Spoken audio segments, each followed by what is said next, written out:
अपने रूप माधुरी के आस्वादन की जब एक बार धुन सवार हुई भगवान श्याम सुंदर को अजन्मा गोचर निराकार स्वरूप में, तब उन्होंने सतोगुण रजोगुण तमोगुण तीनों गुणों को स्वीकार करके अपनी लीला शक्ति माया के माध्यम से साकार शरीर अपने लिए विग्रह प्रकट किया, जिन्हें कोई भगवान महाविष्णु के रूप से जानता है, कोई भगवान श्री राम के रूप से जानता है, कोई भगवान श्री कृष्ण के रूप से जानता है। अनेकों अवतारों में फिर वो लीला करते, भक्तों की भावना की पूर्ति करते हुए नाचते फिरते हैं। भक्तन ने मोको नाना भांत नचायो। तो भगवान श्याम सुंदर के मन में जो अपनी रूप माधुरी का आस्वादन करने की आई, संत महापुरुषों को देख करके कि मेरे ध्यान चिंतन में, मेरी रूप माधुरी में इतने निमग्न रहते हैं कि इनको संसार की तो चले क्या, शरीर की, खान पान की, भोजन विश्राम की, दिन की रात की भी इनको कोई न चिंता है, न होश है, न शुद्ध बुद्ध है। इस सुख को मैं लेके देखूं ये कैसा है। तो भगवान ने 2 क्षण के लिए ध्यान मग्न हुए और अपने ही वाम स्कंद से एक गौर किशोर मूर्ति प्रकट की, यानी स्वयं श्याम सुंदर ही ये श्याम वर्ण रूप में है और वो गौर वर्ण में एक किशोर मूर्ति प्रकट की और सामने खड़ी हुई, आंखों में आंखें डाले, एक दूसरे को निहारने लगे।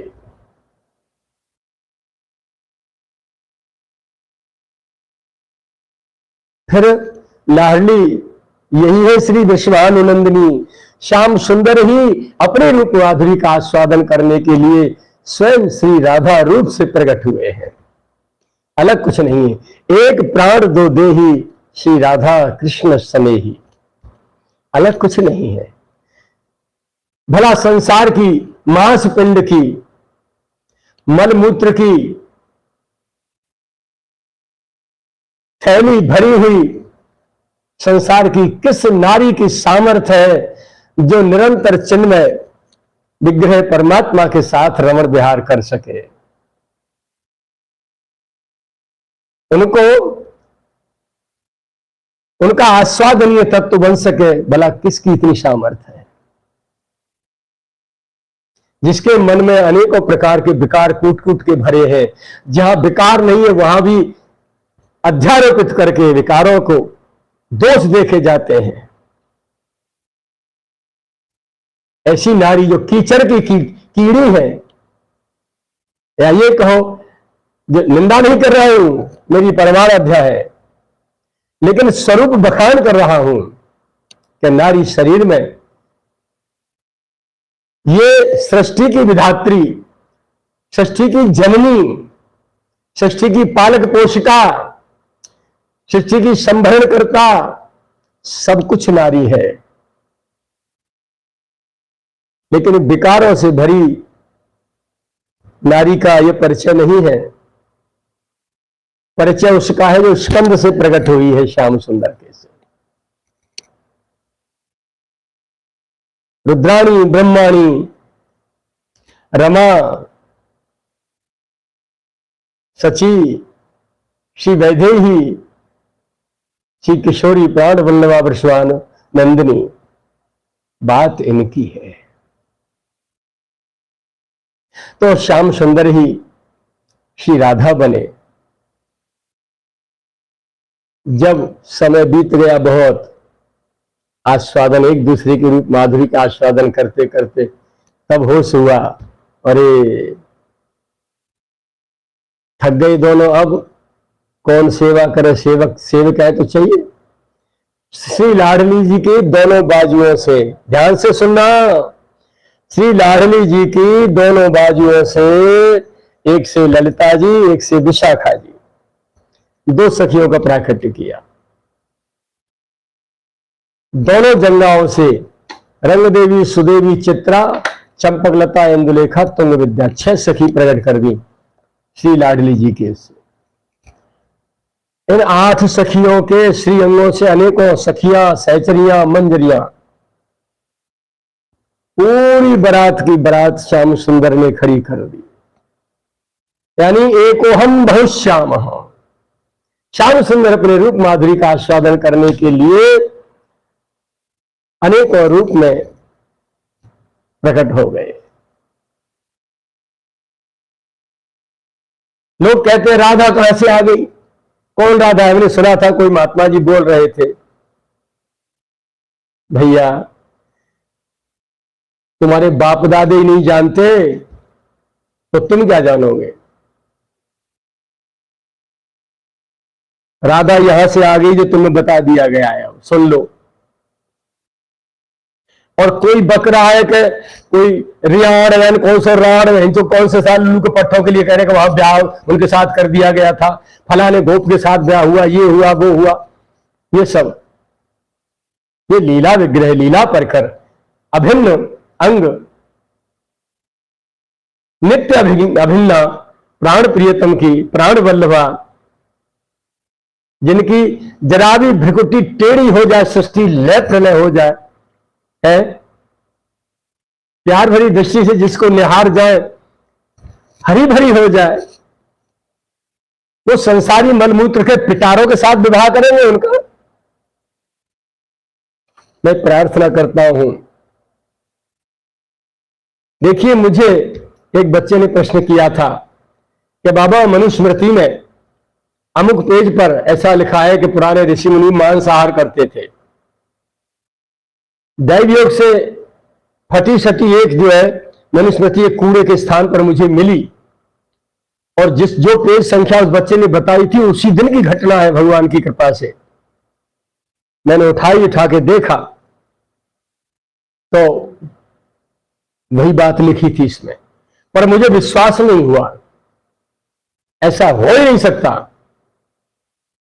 मैंने उसको पलट के देखा, आगे से फटी हुई थी, पीछे का कवर पृष्ठ लगा हुआ था, तो मोहम्मद करके आगे नाम फटा हुआ था, प्रेस का नाम लिखा था। मेरा समाधान हो गया कि ये लोग कुछ भी कर सकते हैं, इतना छेड़छाड़ इन्होंने की है। 1000 वर्ष लगभग भारत गुलामी की जंजीर में जकड़ा हुआ रहा है। सनातन जिंदा कैसे रहा, और रात दिन सनातन को मिटाने का ही प्रहार पर प्रहार करते रहे ये लोग आक्रांता। लेकिन जिसका आद नहीं, जिसका अंत नहीं पता, भगवान के अवतार भी इसी सनातन धर्म के भीतर होते आए हैं। भगवान से भी पुरानी कोई वस्तु यदि है तो वो सनातन धर्म है।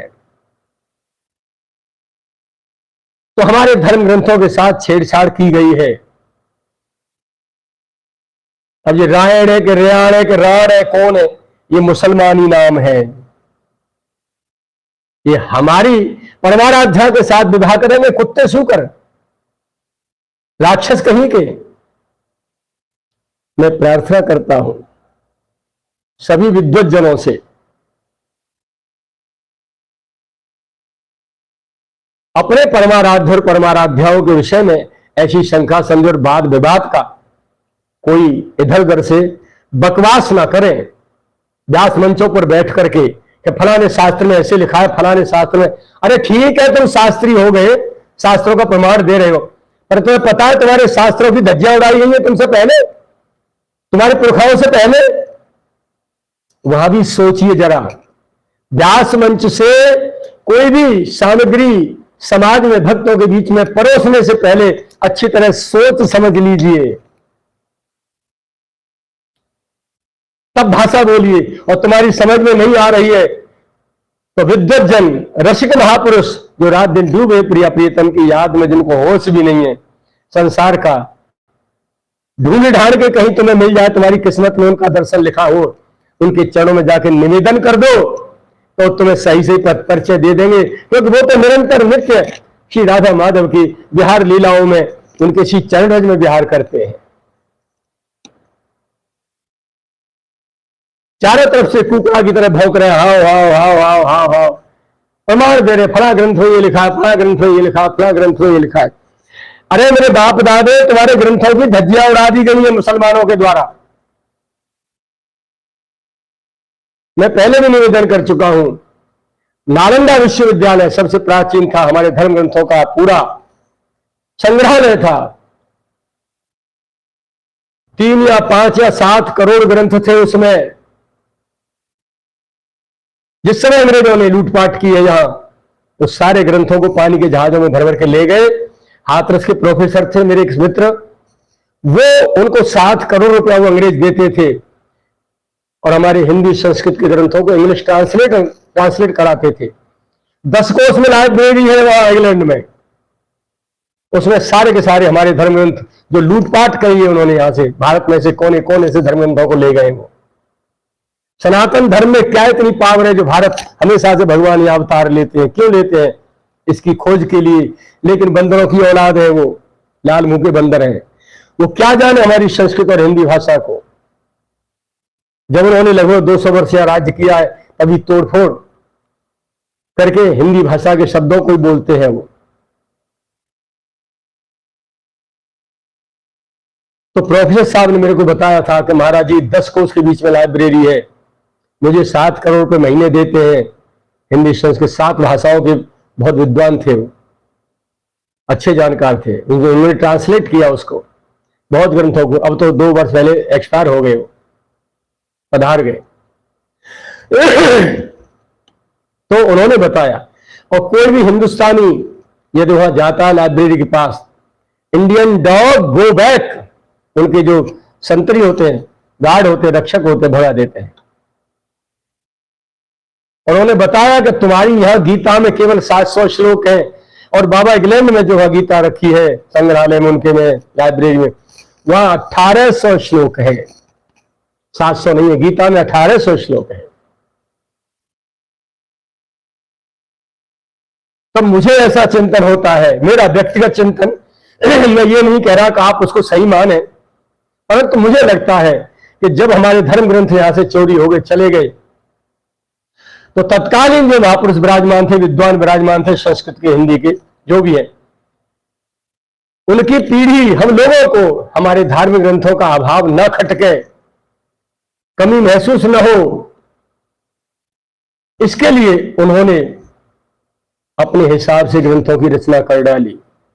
कहीं से जीन शीन मिले और कहीं से उन्होंने अपना गठजोड़ा लिख दिया, जो भी है। तो हर व्यक्ति की मानसिकता अपनी अलग होती है, और लेखन के समय पे जो व्यक्ति लेखन करता है, कवि जो कविता करता है, वो उसकी मानसिकता उसमें संयुक्त होती है।